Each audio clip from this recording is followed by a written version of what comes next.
I was standing in the fellowship hall of St. Luke's Church when my stepdaughter said it out loud, clear as a bell, with her chin up and her eyes locked on mine.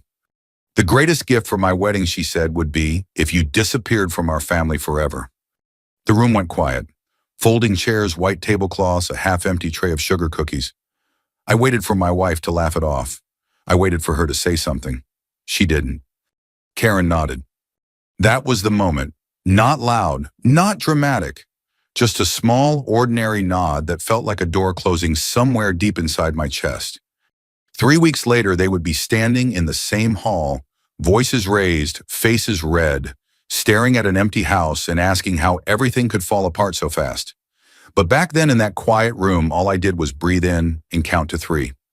I didn't argue. I didn't raise my voice. I didn't beg. I just looked at Emily, 28 years old, hair in a tight bun wedding binder, pressed to her chest like a shield, and I said, "All right." She blinked like she hadn't expected that. Now let me back up a little. My name is Tom Gallagher. I was 56 years old that spring, living in Maple Grove, Minnesota. I'd been an electrician most of my life. 34 years of early mornings, cold basements, and hands that never quite stopped buzzing, even when I tried to sleep. My knuckles were thick, my fingers half numb from years of crimping wires and tightening screws. Karen and I had been married 12 years. She came with a daughter, Emily, who was 16 when I met her. Her real father was long gone. I didn't try to replace him. I just showed up. School pickups, flat tires, driver's ed practice in the high school parking lot. I taught her how to parallel park in my old Ford F-150, my foot hovering over the brake, my voice calm even when she hit the curb. She used to call me Tom, then Dad, then somewhere along the line she stopped calling me anything at all. Our house sat on a quiet cul-de-sac with crab apple trees and mailboxes shaped like little barns. I'd put the down payment on it. My name was on the mortgage. Karen's too. Emily liked to call it the family home, especially when she talked about hosting bridal showers and pre-wedding dinners there. The wedding had taken over everything. Venues, caterers, florists. Emily's voice on speakerphone while Karen paced the kitchen, nodding, smiling, saying, "Of course, sweetheart."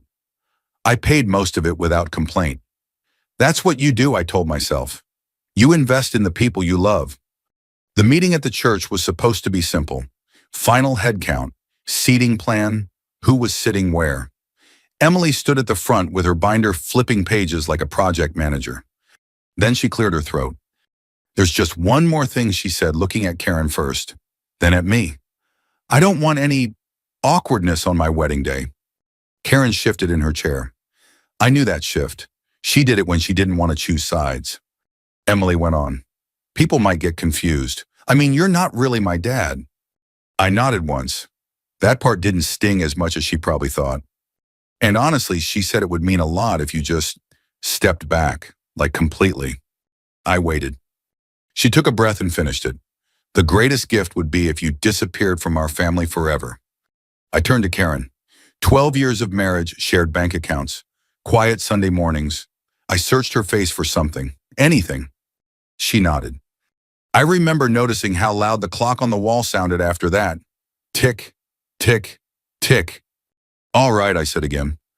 That night I packed a small duffel bag, jeans, work shirts, my toothbrush.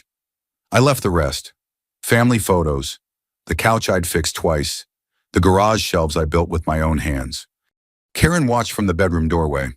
"Tom," she said, like she might add something else. But she didn't. I left my house keys on the counter, next to the wedding binder.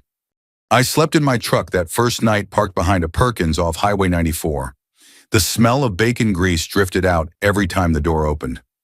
I sat there with a cup of bad coffee, hands wrapped around it, staring at nothing.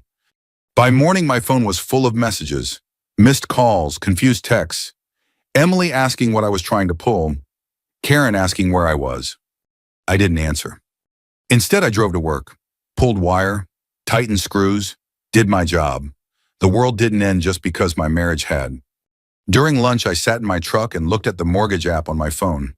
The payment I'd been making alone for years, the insurance policy in my name, the deed I'd signed without thinking much about it at the time. Disappear, I thought.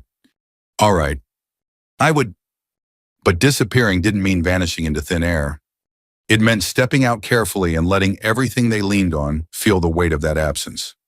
I started my engine and drove toward town, toward an old real estate office with a faded sign I'd driven past 100 times before. I wasn't angry. Not yet. I was just done. I didn't go straight to the real estate office. I drove past it once, then circled the block, my blinker clicking, like it was keeping time with my thoughts. I wasn't shaking. That surprised me. I'd always assumed something like this would come with anger, heat yelling, maybe a cracked windshield or a slammed door. Instead, I felt hollow, like someone had scooped me out and forgotten to put anything back. I pulled into a gas station, filled the truck, and sat there longer than I needed to. An old guy at the next pump nodded at me. We exchanged the kind of look men our age share, no words, just acknowledgement. "You still here? Still breathing?" I checked my phone again. Another text from Karen. "Tom, this has gone far enough. We need to talk." I typed back, erased it, typed again. Then I locked the screen and slid the phone into the console. Talking was what they'd done. Deciding without me, nodding. By mid-afternoon, I found myself parked outside the Maple Grove branch of North Star Credit Union. The brick building looked the same as it always had. Flags out front, a bench by the door. I'd been banking there since before Karen. Inside, the air smelled faintly of carpet cleaner and printer toner. A young woman at the counter smiled like she'd practiced it. "Hi, how can I help you?" "I need to look at a few accounts," I said, "joint ones." She nodded, tapped her keyboard, asked for my ID. Everything calm, ordinary.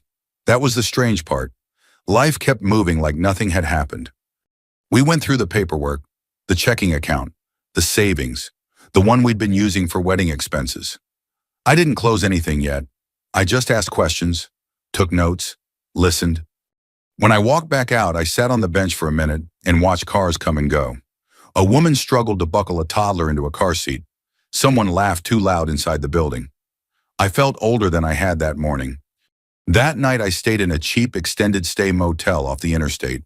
Beige walls, a bed that dipped in the middle. I lay there staring at the ceiling, thinking about the house. The way the stairs creaked on the third step. The smell of Karen's shampoo lingering in the bathroom. I thought about Emily at 16, white-knuckling the steering wheel while I coached her through her first left turn. "Easy," I'd said. "You've got time." Had I? The next morning, I went back to the house while Karen was at work. I used the spare key I still had. Walked through rooms that suddenly felt staged, like I was trespassing in my own life. I packed a few more things. My toolbox, a framed photo of my dad, the old flannel jacket I wore every fall. I didn't touch anything that screamed Husband, the wedding album, the matching mugs, the throw blanket Karen liked. On the kitchen counter, the wedding binder sat exactly where I'd left it. Sticky notes, color tabs, everything organized to the minute. I closed it gently. By the time Karen got home that evening, my side of the closet was empty. She stood there with her arms crossed. "You're really doing this," she said. "I am," I replied. "You're punishing us." I looked at her then. Really looked. The lines around her mouth, the way she avoided my eyes. "No," I said. "I'm stepping back, like you wanted." She opened her mouth, then shut it. "Emily didn't mean." "She meant it," I said, "and you agreed." That was when her face changed. Not angry, not sad, just uncertain. Like she'd finally realized something was moving that she couldn't stop. Over the next few days, the calls escalated. Emily left voicemails that swung from furious to panicked. "You can't just leave," she said in one. "Do you know how this looks?" Karen's messages were quieter. "We can fix this. Please come home. You're hurting everyone." I didn't respond. Instead, I met with Dave Miller, a realtor I'd known for years. We sat in his small office, a pot of burnt coffee between us. "You're serious?" he asked, flipping through the paperwork. "I am." He leaned back, studied me. "Fast sale or?" "Fast," I said. "Clean." Dave nodded. "You know what that means." "I do." Signing the listing agreement felt heavier than I expected. Not because I doubted it, but because it made everything final. The house would sell. The wedding plans tied to it would unravel. I knew that. That night, Karen showed up at the motel unannounced. She knocked until I answered. "You're tearing everything down," she said, eyes bright. "For what?" I didn't raise my voice. "For myself." She laughed, then sharp and brittle. "You think this will end well?" "I think it will end, honestly," I said. She stared at me like she didn't recognize me anymore. Maybe she didn't. The next morning, the for sale sign went up on the lawn. By afternoon, my phone exploded. Emily screamed. Karen cried. Someone from the wedding venue called confused, asking who still had authority to approve events at the house. I let it ring. Disappear, they'd said. I was doing exactly that quietly, legally, one piece at a time. And the more I stepped away, the more I realized how much of their world I'd been holding up without ever being thanked. That realization didn't feel like victory. Not yet. It felt like the ground shifting under everyone's feet, including mine. By the end of that week, I understood something I hadn't when I first packed my duffel bag. Disappearing wasn't a single act. It wasn't a slammed door or a dramatic goodbye. It was a series of quiet absences, small supports removed one at a time, like pulling nails out of a board and watching it finally sag under its own weight. The house went live on a Thursday. Dave texted me a photo of the listing. Bright pictures, wide angles. The lawn looked greener than I remembered. I stared at it for a long time, trying to feel something. Sharp regret, triumph, anything. But mostly I felt tired. That night I sat in the motel room with the TV on low, watching a weather forecast I didn't care about. My phone buzzed again. Karen, Emily's in tears. She says you're humiliating her. I set the phone face down. A few minutes later it buzzed again. Karen, please, we can talk. Just come home. Home. The word felt loose now, like it didn't belong to me anymore. I thought about the first winter in that house. How I'd woken up early to shovel the driveway before work so Karen wouldn't slip. How I'd replaced the furnace myself to save money. How Emily had brought her friends over and laughed loud in the kitchen, never worrying about bills or heat or who made it all possible. The next morning I drove to the county records office in Brooklyn Park. It was a squat concrete building with fluorescent lights that made everyone look a little sick. I took a number and waited, listening to the hum of the air vents and the shuffle of paperwork. When my turn came, the clerk pulled up the deed on her screen. She read off the names. Mine came first. I nodded. That's what I thought. On the way out, I sat in my truck and rested my forehead against the steering wheel.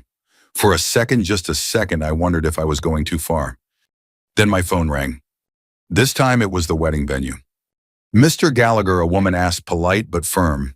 We're calling because there seems to be some confusion about the property being used for the rehearsal dinner. There's no confusion, I said. The house is being sold. Silence on the line. Well, she said carefully, without confirmation from the homeowner and proof of insurance, we can't proceed.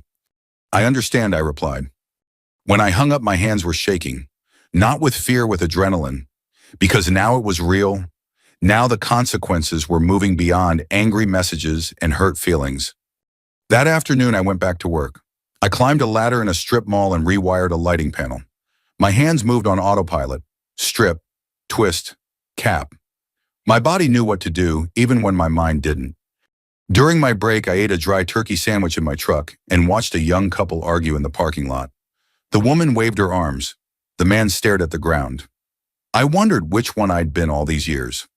That evening, Emily texted me directly. You're ruining everything. You always do this. You make it about you. I stared at the screen until the letters blurred. I thought about the night she'd called me from college crying because her car wouldn't start. I'd driven 2 hours in the snow to pick her up. Didn't even hesitate. You're my hero, she'd said back then, half joking, half not. I didn't reply.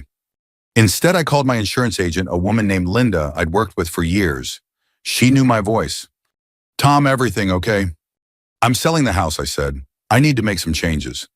She walked me through it, professional and kind. By the end of the call, another thread had been quietly pulled loose. That night, Karen showed up again. This time, she didn't knock. She just stood outside my truck in the motel lot while I sat behind the wheel, the engine off.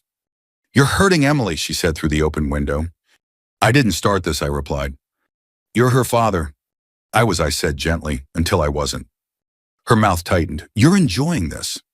I shook my head. I'm surviving it. She leaned closer. If you keep going, there's no coming back. I looked at her, really looked. You already decided that, I said. You just didn't think I'd accept it.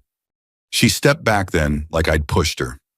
The first offer on the house came in 2 days later, slightly under asking. Dave called me, voice cautious. We can counter. Accept it, I said.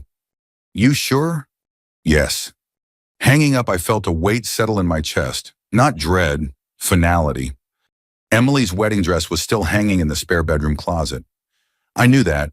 I'd helped install the rod myself. I pictured it there untouched, waiting for a day that was slipping further out of reach with every signature I signed. That night alone in the motel, I pulled an old photo from my wallet. Emily at 17 sitting in the driver's seat of my truck, grinning like she just won something. I sat there for a long time listening to the hum of the vending machine down the hall. Disappearing, I realized, wasn't about punishment. It was about letting go of the illusion that love once given would always be returned. And once I saw that, clearly there was no turning back. The sale closed on a Tuesday morning. I know because I remember the sound the pen made when I signed the last page. A soft scratch. Nothing dramatic. Dave slid the papers toward me, tapped the corner into a neat stack, and said, "That's it. That's it. 12 years of mortgage payments. 12 winters of shoveling. 12 summers of mowing that lawn while Emily sat on the porch scrolling her phone, asking if I'd seen her sunglasses. Gone." I walked out of the title office into a parking lot full of ordinary cars. A minivan honked somewhere. A man argued with his phone. Life kept moving, unaware that something I'd built was officially no longer mine. Dave clapped me lightly on the shoulder. "You all right?" "I will be," I said. I believe that, mostly. The call started before I reached the end of the block. Karen first. "What did you do?" she demanded, breathless. "I sold the house." "You can't." "I did." She went quiet, then softer. "The wedding venue just called me." "I figured they would." "They canceled the rehearsal dinner," she said. "They said they can't move forward without the property." I pictured Emily's binder, the color tabs, the timelines planned down to the minute. I pictured her standing in the kitchen, phone pressed to her ear, trying to keep her voice steady. "I'm sorry," I said, and meant it in the only way that still mattered. "You're destroying her dream," Karen said. "No," I replied, "I'm stepping out of it." By afternoon, the florist canceled. The band followed. The caterer left a voicemail asking who was now responsible for the outstanding balance. Emily called me from a number I didn't recognize. I answered before I could stop myself. "You sold the house," she yelled. "Are you insane?" "I warned you I was disappearing," I said calmly. "You did this on purpose." "Yes."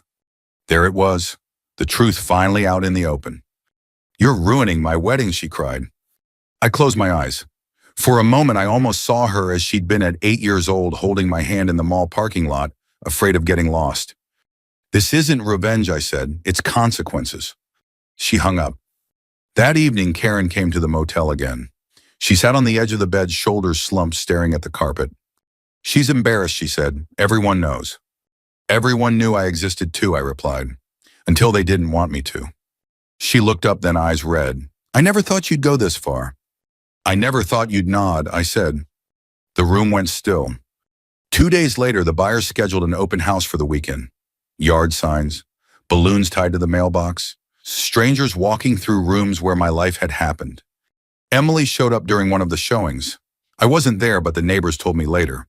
Voices raised, doors slammed, a woman crying on the front steps while people pretended not to look.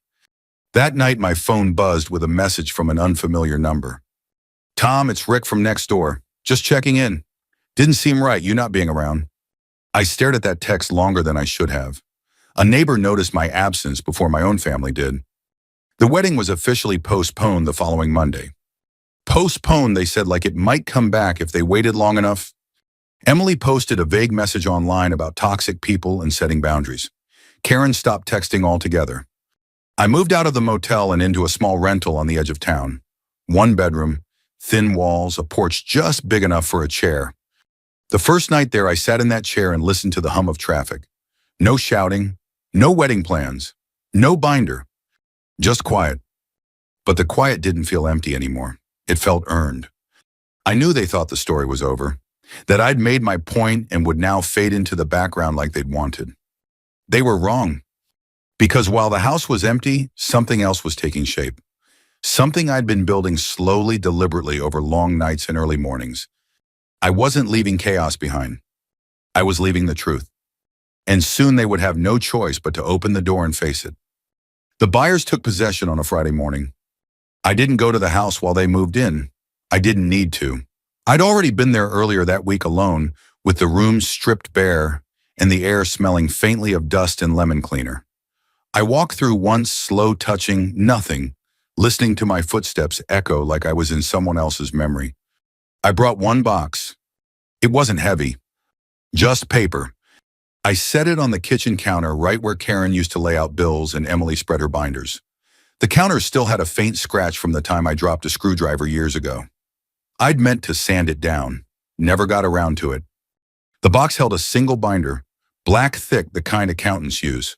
On the spine in block letters I'd written, "What disappears?" Inside were tabs, clean, labeled. Mortgage payments, insurance and utilities, education and medical wedding expenses, extras. Each section held copies, checks, statements, notes in my handwriting, dates, amounts. No opinions, no insults, just facts.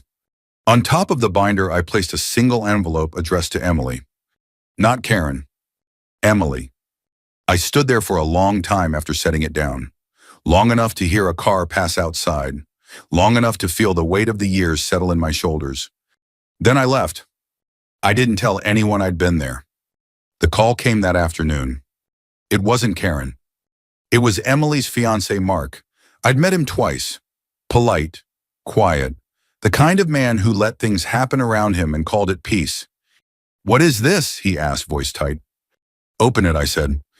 There was a pause, papers shifting, a sharp breath. "Jesus," he muttered.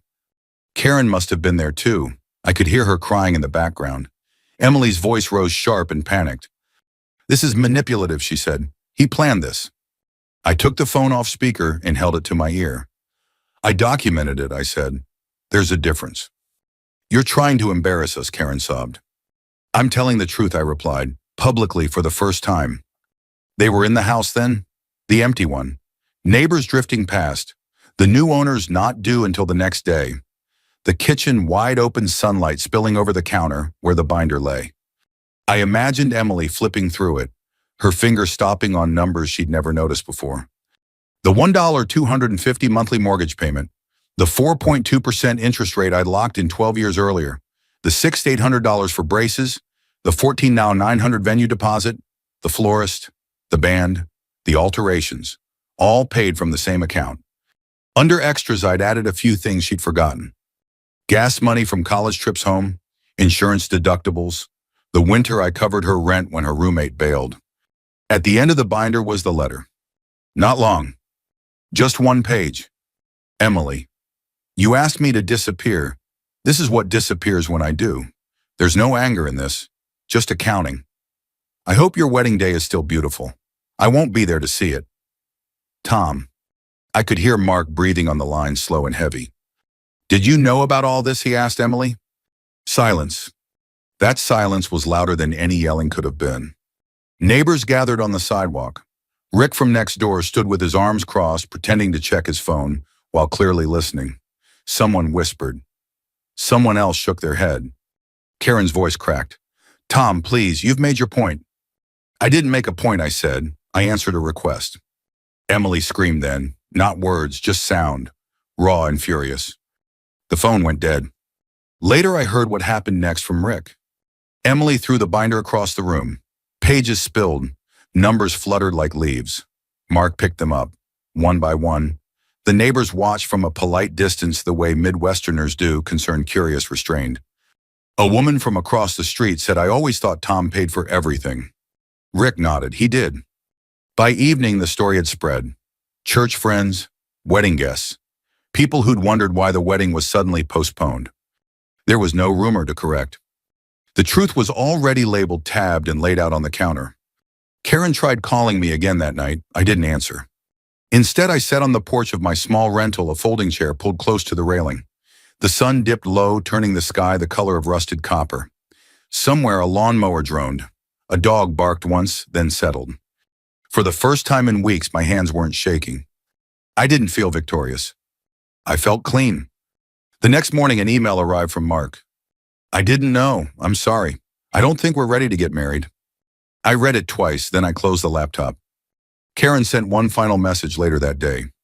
"I wish you'd fought harder." I typed back one sentence. "I did, quietly, for years." That was the last thing I ever said to her. By Sunday, the binder was gone. The new owners had moved in. The counter was theirs now. But the story had already done its work. You can't put numbers back once they're read. You can't unsee the weight someone carried when it's finally set down in public. They asked me to disappear. What shocked them wasn't that I left. It was how much vanished with me. I didn't hear from them for a long time after that. Weeks passed, then months. The kind of months where the seasons shift quietly and you don't notice until the air feels different on your skin. Summer slid into fall. Leaves gathered along the curb outside my rental, curling and browning, like they were tired of holding on. I settled into a rhythm. I woke up at 5:30 every morning, same as I had for years. The coffee maker was old and loud, but it worked. I drank my first cup standing by the window watching headlights move along the road like a slow river. Some mornings I missed the house, the garage, the way the sun hit the kitchen table just right around 7. Other mornings I didn't. Work stayed steady. My hands still buzzed at night, but I slept better than I had in years. No wedding deadlines. No tension humming through the walls. Just quiet, honest tiredness. One afternoon in October, Rick stopped by. He'd tracked down my new address through a mutual friend. He stood on my porch with his hands in his jacket pockets, shifting his weight. Just wanted to say, he began, then paused. A lot of folks saw what you did. I waited. Not the selling part, he said. The other part, the binder, the truth. I nodded. They don't talk about it much, he went on, but they noticed. After he left, I sat back down in my chair and looked out at the trees. For the first time, I understood something I'd been too busy to see before. Respect doesn't announce itself. It shows up quietly after everything else falls away. Karen tried one last time near Thanksgiving. She showed up at my door without calling, coat pulled tight, eyes tired. I didn't think you'd really go through with it, she said. I did, I replied. She looked past me into the small living room, the second-hand couch, the lamp I'd fixed myself, the place that belonged only to me. You seem different, she said. I am. She nodded then, the same small nod. But this one didn't hurt. It didn't matter anymore. I hope you're happy, she said. I'm at peace, I answered. She left without another word. That winter, I bought a place of my own, smaller than the old house, paid for outright, a modest porch, a yard just big enough to rake without cursing. On the first night there, I sat outside with a mug of tea and watched the sun sink behind the trees. No applause, no audience, just quiet. I thought about Emily sometimes, not with anger, with a distant kind of sadness.